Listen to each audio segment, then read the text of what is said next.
Welcome to the Journey Coach. I'm Dr. Tami Moser, and this is where we talk with professionals who are pursuing doctorate degrees to help you become more efficient and effective throughout your coursework and into your dissertation, while at the same time giving you tools and tips to help you reach your goals through the program and beyond.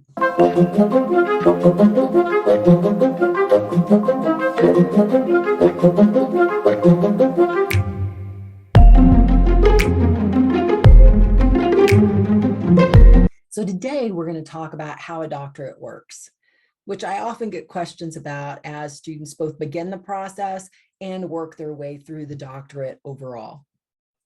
So, as always, if you like the video, press the like, and if you want to be alerted when new videos come out, then make sure you subscribe.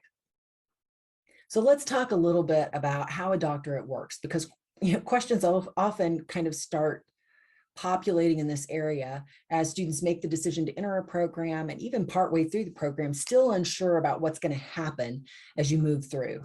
Now, some programs provide you with advisors that are there to actually help you with things like financial aid and understanding how you enroll and when you enroll. Occasionally, as you move through the program and get closer to the end point where you're going to be starting your research or working on your comprehensive exams, you choose or are assigned an academic advisor that can help you with process. And at the point that you start your research, you are assigned a chair, which you may or may not have input into before you get into the research. Same thing with the committee. You may have some input into who your committee members are. In some programs, you're required to contact possible committee members and ask them to be on your committee. And in other programs, they're just assigned based on availability in your particular area of focus. So it can run a wide range. But in this video, I'm going to give you some pretty standard components of a program, questions you can ask to get better clarity on what's going to happen. And a doctoral student handbook can come in really handy right about now too. Almost every program has one and has some level of learning center that is focused on doctoral learners. So, and sometimes it may be called kind of a doctoral hub, a scholarly hub for you. It can be embedded in your Canvas or your Moodle or Blackboard, whatever kind of platform is used for your online work. And it will be something that is in addition to classes that they kind of enroll you in, that you stay in all the time. And in that spot, you can find process and policy information, the overall handbook, frequently asked questions. So if you haven't ever looked for that, look now. Or if you've received an email that mentioned something similar to this, but you really didn't pay attention at the time because you didn't feel like you had time to pay attention, now would be the right time to go back and find that email and then find the link that they have more than likely provided or the instructions they provided on how to access that information. So once you go there, and in different universities and programs, they'll handle this in different ways. They may have different forums that are attached to a larger doctoral forum because they have many doctoral programs. They may have it split up to where your sciences, like natural sciences, chemistry, physics, have their own place, and then social sciences have a different one. So it can look a little different if you go Googling around to find it within your university site. But I would reach out to somebody. If you have an academic advisor of any kind, just reach out, or a program advisor, reach out and say, you may have already given me this information. And I would start with that kind of caveat because generally speaking, they have given you that information, but I am unable to find it right now. And I'd really appreciate if you would send me a new link for that so I can really look over the information provided. So that would be the first kind of step you can take to get more direct information on how your doctorate program works, because they can work differently. However, there are some standard pieces to this, right? You have your coursework, you have your required coursework, and then you generally have your elective coursework. Or if you have degree or program specialties that you choose, then those are going to be kind of areas of study coursework that is required once you choose that area of study. So maybe it's management. Like me, I have a Ph.D. in management, but I have a specialization in HR. So I have a set of area of study courses that are HR specific, whereas someone else may have specialized in project management.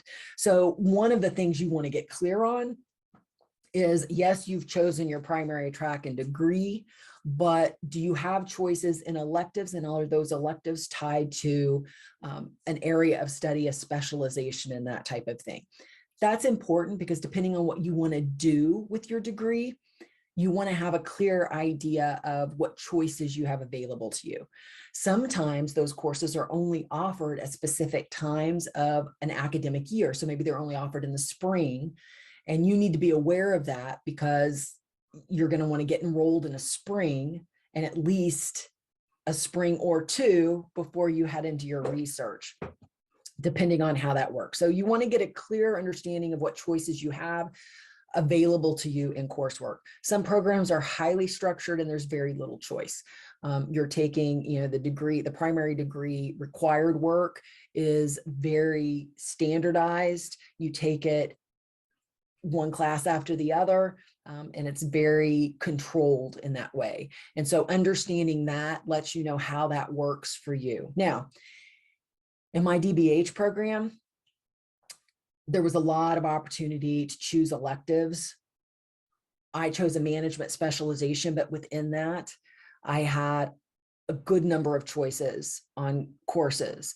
And so I had an Excel spreadsheet and I planned out my entire curriculum when I started.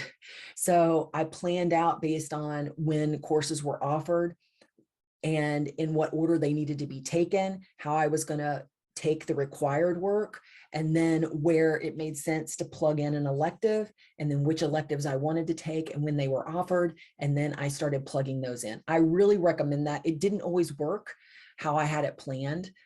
And I shifted a few of the classes I thought I wanted to take. I decided to take something different based on recommendations from professors in some of the core work, or because they were teaching an elective and I really enjoyed them in the core work and I knew I could learn from them. So I wanted to take that. But having that plan and knowing how it was going to all kind of fall together really helped me understand what was going to happen. So to whatever degree you have control over that, and even if it's a lockstep process, my first recommendation, well, I guess this would be my second, because the first one was that you take time to actually find where they've got all those resources available to you to access. Second is get a clear picture of the courses you're going to take, the order in which you're going to take them, and how long you're going to take to finish the coursework. So that is also a variable. You can go full-time, you can go part-time. Generally speaking, some programs have rules in place where you must be taking one class every class semester. And if you step out, you're out of the program. Some you can take a leave of absence depending on what's happening, but you must be enrolled to some degree, and whether it's part-time or full-time. So you've got an understanding of how long you're going to take and you need to map it out. That's my second recommendation. Map your coursework, your elective work, identify what you need to do, identify where you have to have permissions. There were a few classes that could be taken, but were taken by you from other programs, and they would count toward credit in the program you're in, but you have to get special permission to take that. And then they have to have you on a list in that other program as someone who can take the course and is allowed to. And so for you, you just want to have that mapped out. So, okay, I need to ask for permissions at this point, get it signed off on so I can get enrolled and make sure I'm on the list and I won't miss this class if it's something I really want to take. So that also helps you better understand how your program works. The next thing you want to really get a handle on is how you access materials. And that is also how a doctorate program works, right? You read a lot and you read a lot of articles. And not only do you read what you've been provided access to as required and suggested reading for every week of your course, but there's also an expectation that you're going to go out and get additional research and resources to help support what you are writing about, whatever that might be. And so you need to understand how you access materials. It is unfortunate. I've run into many instances where students are really unfamiliar with how to access the library materials, when they should access them, how they should save data. And so you need to really get comfortable with your library. So if you aren't already, then you need to go and start messing around in their system, make sure you can log in, see how you can get to certain databases, and some real common ones for social sciences is going to be EBSCO and ProQuest. And then there's a business database. You just want to make sure that you're familiar, you know how to run some searches and get into there, because that's fundamental to the work you're doing consistently throughout a doctorate program and into your research phase. And it doesn't matter if you're pursuing a PhD or you're pursuing a professional doctorate, that library is a lifeline for you and your work throughout. So that's kind of the third tip: get familiar with the library. If there is an opportunity for you, if there's a librarian that's assigned to your particular discipline, it's always nice to send an email and introduce yourself and ask what the process is. If you need to look for an interlibrary loan, or you're having trouble finding materials for a specific area of research you're really interested in, and you would like some input from a research librarian on how best to do those searches. Many libraries have that option available to you. You just need to know that you can do it and know their process for accessing that. So that would be that third kind of tip on how a doctorate works and what you need to be familiar with. The next understanding you need to have is, when do you, or do you at all, take comprehensive exams in your program? And how do they work for your university? So what's the timeline for completing your comprehensive exams? How many questions are you going to be writing on? We tend to specialize at the Journey Coach on online programs. However, if you're on a more traditional on-campus PhD or professional doctorate program, then you may be going on site to take an exam and writing to questions on site without notes or any other materials, or maybe with them. So you just want to ask questions about that, know when it starts. The comprehensive exams are crucial. If they're part of the program, you must pass them. It generally is not a one-time shot. In other words, if you fail a question or struggle in a question, your committee may send it back and go, this needs to be rewritten, and you have one shot to rewrite and redo that. So there's a process that you can ask about associated with those comps. But here's where it's vital and why I say this is part of how a doctorate works.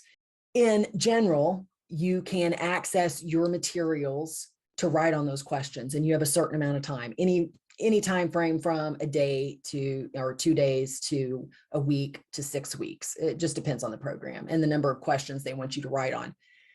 If you've been doing a good job of keeping your resources from all the classes you've taken and the notes associated with those, and created a knowledge database, which we have a couple of suggestions for how to approach that from the very beginning in other videos. Doing that from the beginning means that when you get to the point you need to write on your comprehensive exams, you can focus on the writing because you already have a lot of the knowledge, and you have access to your notes about that knowledge and your view on that knowledge. And you even have some understanding of how to better search or go out and get additional knowledge that you need. If you have not done that, then that makes the comprehensive exams that much harder in the time frame in which you got to write. In addition, that sets you up for your dissertation as well, and that you already have a good body of literature. Regardless of where you focus when you get to the dissertation, having a body of literature and notes and a knowledge base you've developed using the coursework and the tools that you've been given as you've gone through, and the articles your professors have curated for you, and then the articles you found in addition and have added to that knowledge base, you may have already done about 75% of the work you need to on literature. And that's huge. So in terms of how a doctorate works, you need to really, and this kind of dovetails with your access to library and understanding how you get things from the library. Now we're connecting to, what do you do with it once you got it? And what do you do with the notes you create surrounding it? You create and use a knowledge management system. And then that helps you when you get to your comprehensive exams, even if you're on a traditional track on a live interactive campus. and you're going to have to go in and spend an all-day Saturday writing, your ability to prep for that is exponentially better if you've got this knowledge database that you've put together. So setting yourself up from that for the beginning and being consistent about that and systematic about how you approach it sets you up to be very successful in, you know, how, and really pulling the pieces of how the doctorate can work when you use everything you've done to set you up for success. And then you've got your research phase. And in the research phase, as we talked about when you were making a decision between a PhD and a professional doctorate, that research phase can be very traditional and a dissertation format, 5 chapters, lengthy in nature, quantitative or qualitative in focus, but adding to the body of knowledge, and can take anywhere from 1.5 years to 4 years to complete, generalized there, to a professional doctorate program that is using a more streamlined process where you're writing more about a problem in practice and research. It may be implementation research associated with that, and it's embedded in the coursework so that you finish coursework about the same time that you actually finish your research. So what you need to understand is, what does that look like? Now, hopefully when you were deciding on your program and which track you wanted to follow, PhD or professional doctorate, you gave this some consideration and looked into it to a certain degree. But that is, you know, fundamentally in a doctorate program, regardless of which approach to the doctorate you're taking and the type of program you're in, you're trained to do research of one type or another, and those skills are very transferable. But you're digging deeper into literature, and not only are you looking at what other people have done through research, but you're also adding to that through your own and developing the skills to do so. And that final piece of a doctorate is proving you can do that. That's really what the dissertation or research phase is about, right? You're proving that you have the skills to actually create a research project, implement a research project, and successfully complete a research project, and then present those results both in a written and a verbal presentation, as well as defend what you did and be able to justify your choices throughout. And that's what that all leads to in terms of what a doctorate is doing and the skill set you're expected to come out with at the end, regardless of which type of program you pursue. Your orientation toward that research can look very different, but that you have the skill to complete research is what you're proving with those end projects. So in a nutshell, that is really how a doctorate works, right? You take coursework similar to what you've done in your bachelor's and your master's degree. Your level of the expectation for your writing ratchets it up a great level from what you expect in a master's degree from a doctorate. When I'm grading master's work, my expectations of the writing and the skill associated with it is lower than what I expect from a doctoral learner and a student in a doctorate program over the course of their development through the coursework. So as you move through that coursework, I expect those skills are advancing because you're getting closer to this phase where you're going to go into the research and have to really write about that clearly and concisely, no matter the type of program you're in. So this is what you're developing. Now, the other thing that a doctorate is supposed to be developing as you move forward is your thinking skills, your critical thinking skills, your skills about research and what we know and what it means and what the research in its totality versus a single piece actually means in creating a picture for us. So those thinking skills should be developing as well. And that actually dovetails into your development of your own research project. So we've talked about how a doctorate works in kind of flow and structure, right? Coursework, comprehensive exams, research. And they can look a little bit different depending on the program and the orientation, traditional PhD orientation versus the scholar practitioner professional doctorate orientation. But they all have a similar flow, and that's how they work. And then what you're developing or working on developing are the critical thinking skills about research, about what we know, how problems exist in our environment, and then moving toward your ability to design and develop your own and work through that entire process. Advancing your writing skills as well as those critical thinking skills, and then create a track for yourself so that you're leveraging everything you do from the beginning up till the end. And that ties to utilizing the library and creating a knowledge database to support. And so regardless of the program you're going through, that's really how it works, and some fundamentals you need in place to prepare you for everything throughout that process. So I hope you found this helpful. Again, if you want to know when more videos come out, feel free to hit the subscribe button. If you liked this video, you found it helpful, please click like. That helps others find us. If you have information you would like us to give you, or you would like to see certain videos, then you can find a link in the description that you can fill out a short form and let us know that, and we'll look into adding those videos into our schedule. And if you have any question about this content, please feel free to ask them. We monitor the board and we'll be happy to help you. I wish you all the best in the pursuit of your doctorate, and I'll see you in the next video.